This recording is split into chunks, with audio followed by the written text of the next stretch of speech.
Hi friends, welcome back to my channel. I'm Sarah Martin with The Contoured Chemist. I know I'm in a different place. My amazing hubby gave me the gift of one night in a hotel to catch up. So I'm coming at you from the hotel. You might see a few videos. I am getting as much done as I possibly can while I get a little alone time. So anyway, today we are talking about one of the biggest issues I think with new people trying mascara makeup for the first time. This is probably the most asked question I get, and it is troubleshooting tackiness. So if you feel like you are looking oily, or it is rubbing off, you're having longevity issues, you feel sticky, tacky, all of those things, I am going to be covering absolutely everything that could be causing that and how you fix it. So we're going to do a little do this, not that, because last time I did it, you guys said you loved it. So go ahead and keep watching if you want to check it out. Be sure to like and subscribe and hit that little notification bell so you know when my next video is live, and thanks for being here. Okay friends, let's go ahead and jump on into it. Yes, I realize I've got makeup on, so I'm gonna start chatting while I take off my makeup, and I'm gonna show you guys what to do and what not to do when it comes to application, so we don't have any of these issues. So my first thing I wanna talk about is if you are having longevity issues. Okay, so I get asked all the time, what if it's just not lasting on me? It must be my skin type. Absolutely not. So this makeup is like, I swear it's the only makeup I've ever found that will work no matter what your skin type is. There might be a few extra tips and tricks or even a step that you might have to do, say if you have oily skin versus somebody with normal skin. But that being said, if your makeup is not lasting a good 12 hours, I'll say 8 hours to be safe, but I have done a wear test and I think it lasted 18 hours. Okay, if you have the right shades, it will last. This makeup lasts like unlike any other, and that is without doing any extra steps. It will last that long on me without setting spray and powder. It'll last at least 8 to 12 hours. So if you find that your makeup is wearing off in a couple of hours, definitely you have the wrong color. Without a doubt, I've seen it so many times, and it's amazing what one shade difference can make with this makeup. This makeup is just unlike any other. So that goes with the same thing as if it's rubbing off. So I used to have issues with my liquid foundation all the time, where my kids would hug me or I'd have a white shirt on and I go like this, and all of a sudden I have like this giant streak of makeup on my clothes. And I'm like, gosh, yeah, that doesn't happen with this makeup. If it's rubbing off like that, again, it's the wrong shade. So otherwise I have no transfer issues. Nothing. I mean, I even put Bella down my neck and I don't have any transfer issues with that. And it's a cream as well. These creams just kind of, wherever you put them, they stay put. So I'm just going to get that out of the way. Everything else, just troubleshooting. So the first thing we're going to go with number one, numero uno, biggest thing that will make a difference, especially if you're one of those people that say you look oily, and that is skin type. Okay, so like I said before, if you are oily, you might have to do another step or two, but this makeup is a cream. So if you're not familiar with our creams, they're very different than other creams, and they're extremely hydrating. So traditional liquids and powders will actually dry out your skin because they absorb water that your skin is releasing through the day. So everybody's skin has moisture loss. Well, these creams actually create a barrier to where your skin's not gonna be losing that moisture. So you're actually gonna hydrate your skin throughout the day. And a lot of people don't realize that. And it will hydrate your skin over time, but your skin has to get used to it because your skin is not used to, especially if it's going from a powder, which is extremely drying, to a cream that's very moisturizing. It takes a good, I'd say 2 to 4 weeks, depending on your skin type, for what I call the adjustment period, where your skin is getting used to that extra moisture level from the creams, and then it kind of balances out. So when I was going through that, because I was dry and oily when I first started wearing this makeup, I did an extra step during that period to kind of get me through the adjustment. And then now I don't need anything. It's fine. So skin type does matter. If you have oily skin, it will take closer to that 4 weeks, maybe even longer. It's seriously dependent upon how oily you are. If you have dry skin, you might not notice much of an adjustment at all. Your skin is gonna love that extra moisture. Okay, so even before that adjustment period is over, you can totally play with different application methods and different things on your skin before. So when I think of skin prep, I think a moisturizer or a sunscreen under your makeup. You could also use a primer. So I am a big believer that this makeup doesn't need a primer in order to get better longevity. I don't notice a difference for me personally, but everybody's skin is different. So I always recommend people try it without a primer and see how it wears for you. For me, I just apply sunscreen.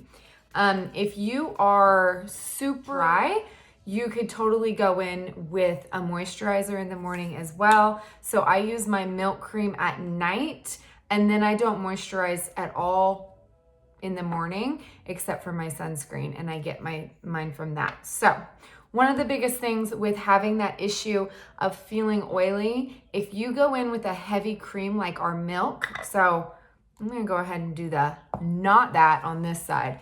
You go in with this cream on this side of your face, okay? And then you go ahead and you go in straight with your makeup. You most likely are gonna have slipping and sliding, or you're gonna have, you're just gonna feel like it is more shiny or oily looking than it needs to be, okay? Now I'm gonna go ahead and use my glow screen. Now this actually will give a glow to my face because that's what I like. It's not gonna make me feel sticky or tacky. It's just gonna kind of give a glow to my skin so you can see the difference. Now what I do in the mornings for my skincare is I just use one of these wipes and I just get off any oils that were there from the night before. And then I, add a few serums and stuff, but then I use this, and this is my moisturizer. So this one and the Elta MD are my faves, but I do that, and then I brush my teeth, drink my coffee, all those things before I go in with my makeup. So by the time I'm ready for my makeup, this sunscreen does leave a little bit of a tackiness naturally. Most sunscreens aren't, unless they're the formula that dries down matte. So I just make sure that it's good and soaked in. So that's one of the biggest issues. If you aren't waiting for your moisturizer to fully soak in, I say 20 minutes, unless you have super dry skin and you're almost getting that flaking effect from your makeup, then wait less. Those people are the only ones that can kind of add it and go straight with their makeup, and that's because they need the most moisture as possible. So I'm gonna wait a little bit, and then I'm gonna go ahead and start applying my makeup. Oh yeah, rewind, I didn't talk primer. So I did say primers weren't necessarily needed. One of the biggest things to look out for with this makeup, and I get people message me and be like, why is my makeup sliding off my face? And I always know, number one, what primer are you using, and look at the ingredient. If it has silicone in it, which silicone and dimethicone, anything that has the end of that with the word cone in it, is a silicone derived chemical. And those derivatives actually all kind of behave the same, and they have blurring properties. So those are the type of primers that, you know, are marketed as pore filling or blurring or, you know, Photoshop your face kind of thing. Those don't work well with this makeup. Now you can try it. There's occasionally been a few that I've been able to use if those aren't one of the first ingredients, like they're down on the list of ingredients, because if you don't know, like if you look at the back of, oh, this doesn't have it, the ingredients listed, if it's up at the top, that means that is the number one ingredient in there. And then as it goes down the list, that is the least amount in that product. So if there is some that are more farther down the list, I've been able to wear them without any problems. But the ones that are high up on the list and have several different silicone derivatives, like I've seen some with like 4 or 5, no bueno. Do not try those. They're not going to work with this makeup. I promise you'll get enough of a Photoshop effect without the primer. It's unneeded. But if you love your primer, just look at the ingredients first. Okay, so one of my number one favorite things when it comes to application is choosing the brush. Makes a huge difference. I can't tell you how many times I've had messages and people are having issues, and it's because they're using this brush. So this brush definitely picks up more product than some of our others. So I always try to kind of warn people this end. And usually it's a combination of the brush they're using and how they're putting the product on their brush. So for my do not side, I'm gonna show you, which one was my do not? This side. I'm gonna show you what not to do, okay? And then I'm gonna go ahead and do it the way I normally do. So this is my color corrector, okay? And you'll see I've already hit pan. There's not, you know, too much in there, but this is what people do. They use this brush and they swipe. Can you see how much cream is on that? Okay, and then they swipe on their face, and you know, you can't really see it too much on me because this color is very close to my skin tone, but I wish you could see it in the mirror where you can see how thick it looks, okay? And then they're kind of just swiping it on the face, and they just keep swiping and applying more. So I'm just gonna kind of show you guys. This side is gonna be my do not, and I'm just going to see if it will translate. Okay, so now this side, oh, it's hard for me to swipe, guys. It's hard for me to swipe. Okay, so this side, I'm just kind of swiping it on. You can also use this side, I recommend for trying to swipe.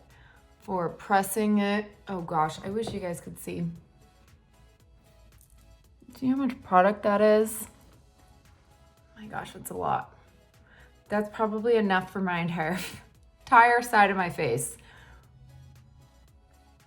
Okay, I'm trying to show you guys, but it is really hard for me to use too much after always trying to teach how little you need. Okay. So maybe you can tell more on my forehead.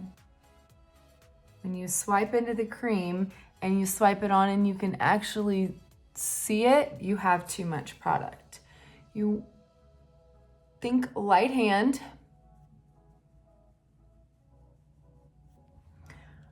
Okay, I'm just gonna roll with it. I can see it sitting in my pores. Can you guys see that? And that's because I have too much on.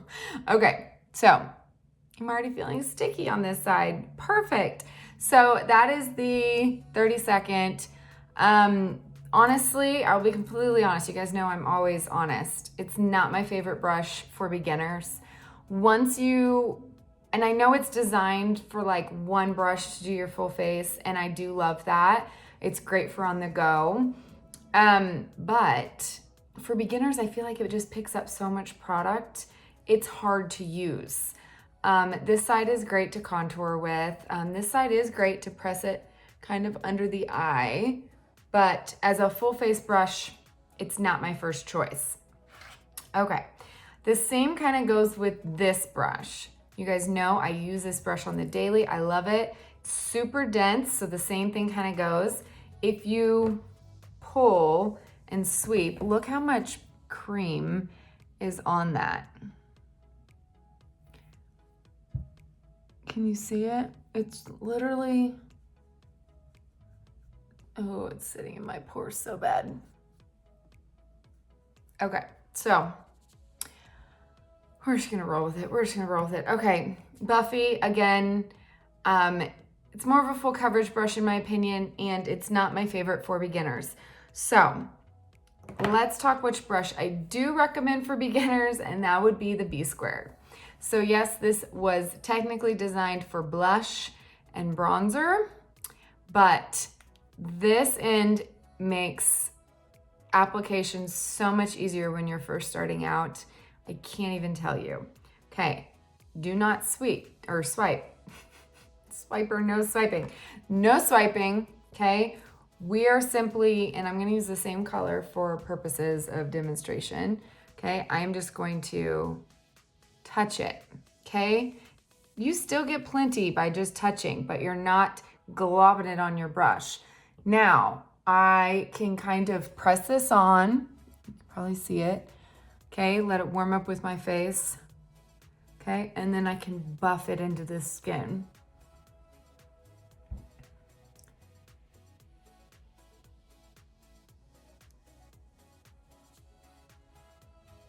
Okay, need more. Touch the creams. It's really important to know how to get the product on your brush without overdoing it.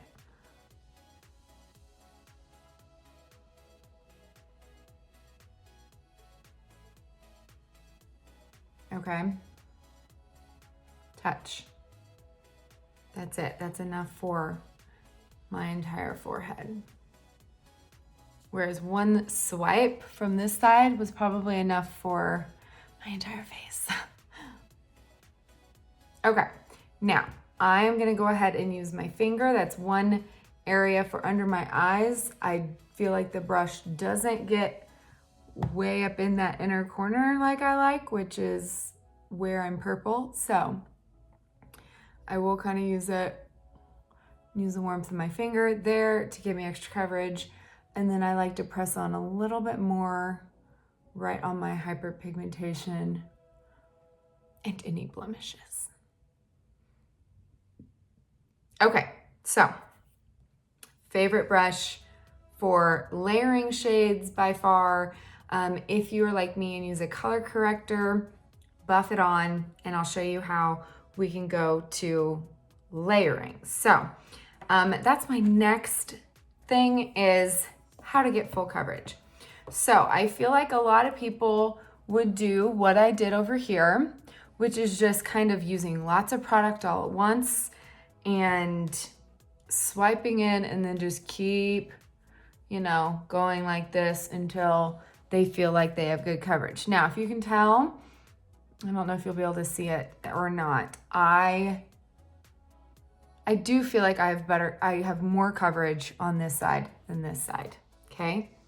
I can feel this side more, but this side I'm not done with. I'm going to layer. And with this makeup, the best way, if you are one of those girls like me that likes medium to full coverage, layering thin layers is key to getting full coverage. So I'm going back in with this brush, and I'm gonna go in with my main shade. So if you have one highlight shade, do the same exact method. Just do buff in the first layer and then go back in with that shade and press on your second layer. So my second layer is my main shade. Technically, the shade I applied all over is my color corrector. I mean, I can tell in the mirror I look too dark on this side compared to my neck, but I don't, the camera never translates. So again, I'm going to press, just kind of tap, and I'm gonna get that color on my brush. And then here, I'm just kind of bouncing my brush. I'm pressing it on, and I'm kind of just doing every area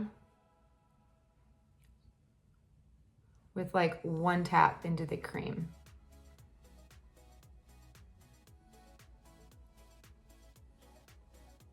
So I'm still not using much product. I'm still just building up with a thin layer. But this shade is technically also one shade lighter and neutral, so it also will kind of neutralize and tone down that warmth of that color corrector I used. So I don't know if you can tell the difference in my coverage or not. Hopefully it translates. So that is how I layer up to full coverage. Now, people that like full coverage, I feel like, so for one, it will take a little bit of trial and error for you to figure out exactly how much you need on your brush for your face. This is why this makeup does have a slight learning curve, but then once you figure it out, it's super fast and easy. It's just, you got to figure out what works for you. So I feel like a lot of my full coverage girls, it's like that, trying to find out what is the perfect amount that they can layer and still get the look that they want without feeling sticky. And in that adjustment period, you might need a trick or two. So one of my tricks for my full coverage girls is a paper towel. And I don't have a paper towel, but I do have a beverage napkin, which works just as well. So something like a blotting paper, paper towel, Starbucks napkin, anything will work. And what you do is you just take this and you press it on your face.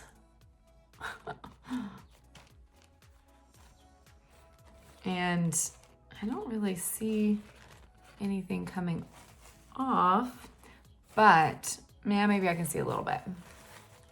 But what it does is it'll kind of pull off and absorb any of the oils that your skin didn't absorb, if that makes sense. So it's just like a blotting paper. Okay. It's an amazing step to do to make sure you don't have too much product. Okay. Now, if you don't have one of these laying around, that is why we make the little Perfector sponge. So this is probably my biggest advice for layering with this makeup and not feeling sticky and tacky is utilizing this. I will be honest, when I first started with this makeup, I didn't think I needed it. I thought it was an extra step and I was like, it looks fine. But it's not so much even the way it looks, but the way it feels. And I didn't realize how much more skin-like it could look and how it could feel if it was applied correctly until I figured that out, you know? It's one of those things. And when I first started wearing this makeup, I was applying way too much, okay? I think it's impossible for you to not to, because these creams are so much more pigmented than anything else out there. And so you're so used to being able to layer up with a foundation, and these creams, you don't have to do that because they're so pigmented. Use very little and you'll get great coverage. But the Perfector sponge, I'd used beauty blenders before. I had never had something like this, and I didn't realize that when you're layering or using like more than one shade in any way, you need this. Most definitely, it's the only way to get rid of excess. So I am gonna take you over to the sink and show you one of the most asked questions, which is how to get this Perfector perfect. Because if it is too wet, it will pull off your makeup in patches. And if it's too dry, it won't do anything at all. So let me take you over there and show you. Excuse the hotel sink. This isn't fully, well, I guess I could talk before it's running. This isn't fully as small as it usually is because I did use it this morning, but I can feel it doesn't feel cold anymore, which means it's not going to pull off any excess. So all I'm gonna do is put it under the water and I'm gonna squeeze it a couple times and let it fully expand. And then I'm gonna squeeze it out as much as I can. And I'm gonna keep, sorry, I'm gonna keep squeezing and I'm gonna keep shaking that out until I can't get another drop out. And as soon as I can't get another drop out, I'll be done squeezing. Okay, so I'm still squeezing out drops. I'm not even joking you. Squeeze this bad boy.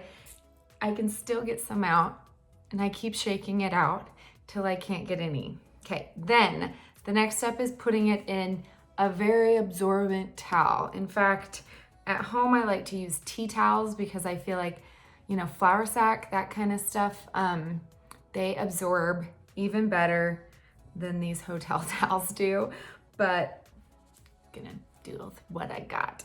So I am literally squeezing it out as much as I can. I'm moving to a dry part of the towel. I'm squeezing it again. And I do this several times until it doesn't feel wet. And I feel like it still feels wet because this is not very absorbent. So I'm gonna do my best. And I also recommend doing this before you sit down to do your makeup. The first thing I do is I get my Perfector ready and I prime my eyes every time. And then I sit down and I actually start putting on my makeup, because as my Perfector sits out in the air, it dries down a little bit. And then the outside layer isn't damp.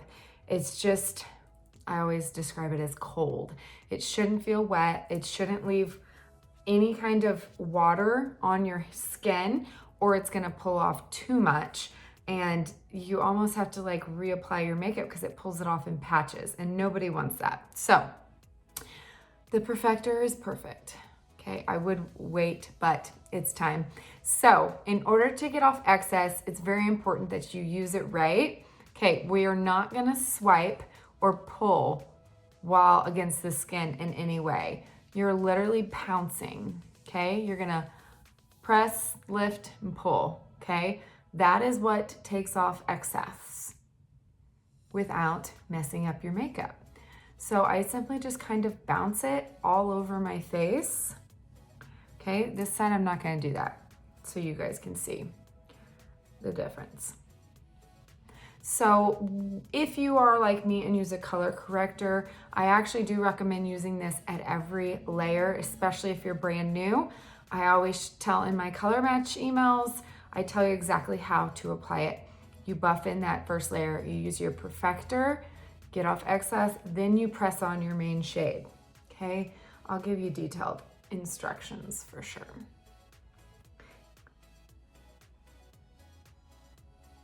Okay, so now that it looks like skin again, okay, this is the only way to keep it from looking like a mask of makeup as well. So now I can go ahead and contour, and I'm gonna go ahead and do that real quick, and then I will show you how we finish up.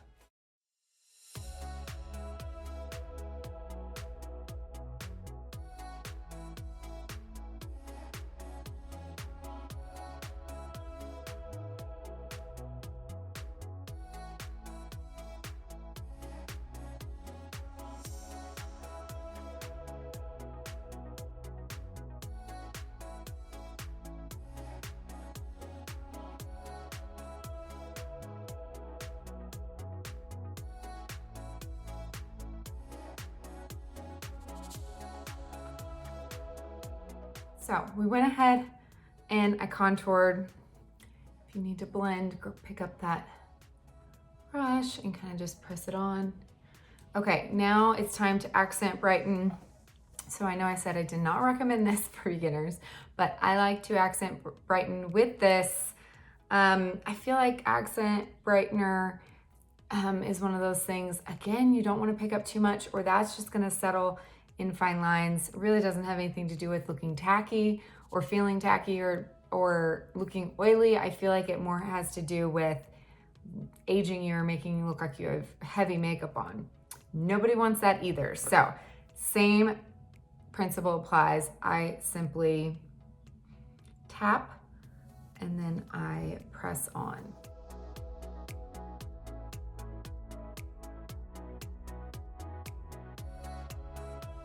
Okay, and I'm gonna do the same thing on this side so you guys can see. I don't know how to make this. I do not. I guess don't pull. I don't know. If I pull, it seems to give me less coverage because I'm moving that color corrector underneath. So here you go. I'm gonna pull. Plus, who wants to pull at the delicate eye area and make you look older? Not me. Okay, so I always tell people, if you're gonna brighten, make sure you're pressing it into the skin. Okay, we're gonna go down contour stripes, blend up.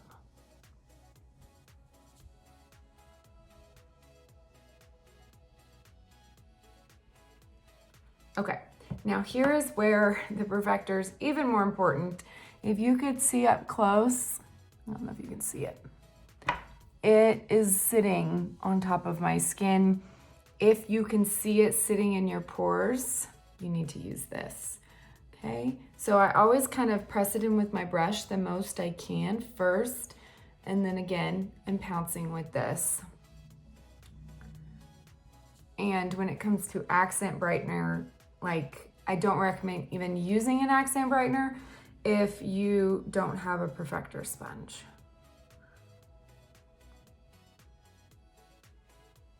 So I am going to perfect this side, and I'm not going to perfect this side so you guys can tell the difference. Okay, so now we're going to go in to lip and cheeks. So the one thing with lip and cheeks, when you're feeling tacky, what kind of lip and cheek are you wearing? So if you don't know, we have 3 different formulations.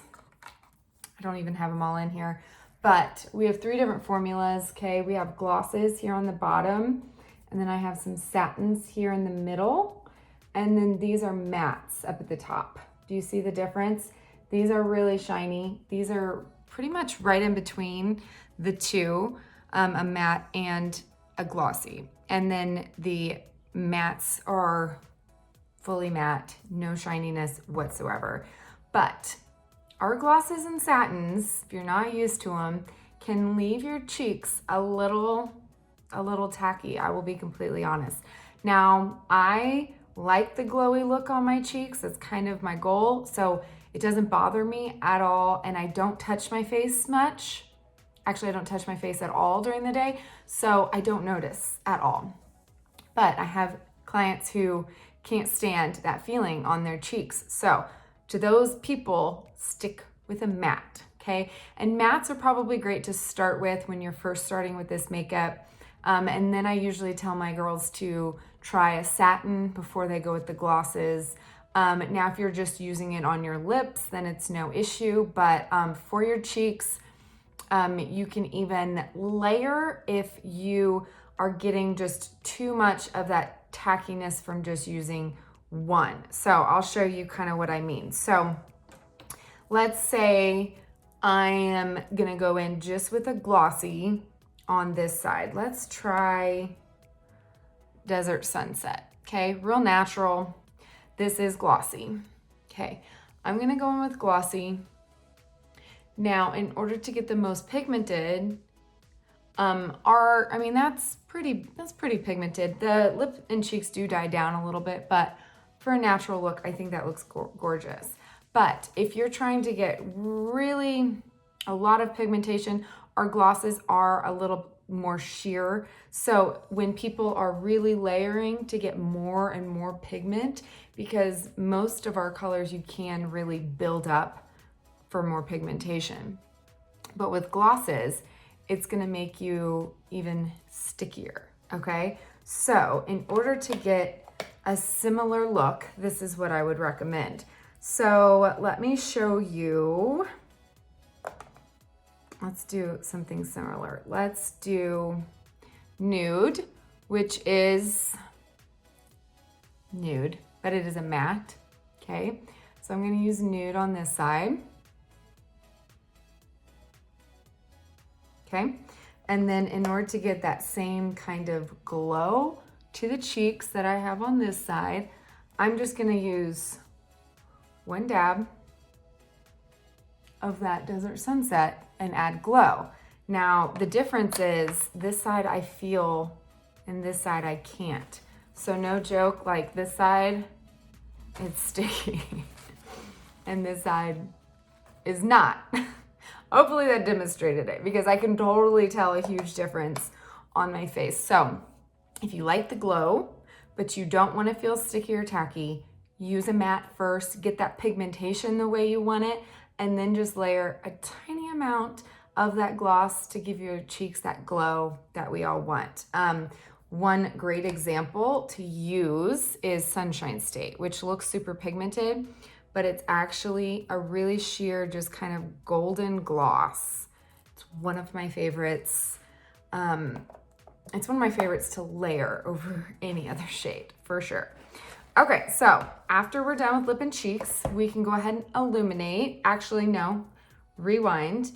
Let's talk setting. Okay, so let's talk setting our makeup, which I feel like is probably the easiest thing to do to kind of combat that tacky feeling after you put on your makeup, especially when you're trying to get through that adjustment period. So for me, this is what made the biggest difference was these two things I added to set my makeup. So I did use our Stay Setting Spray. I know that's not available right now, so I'm gonna show you.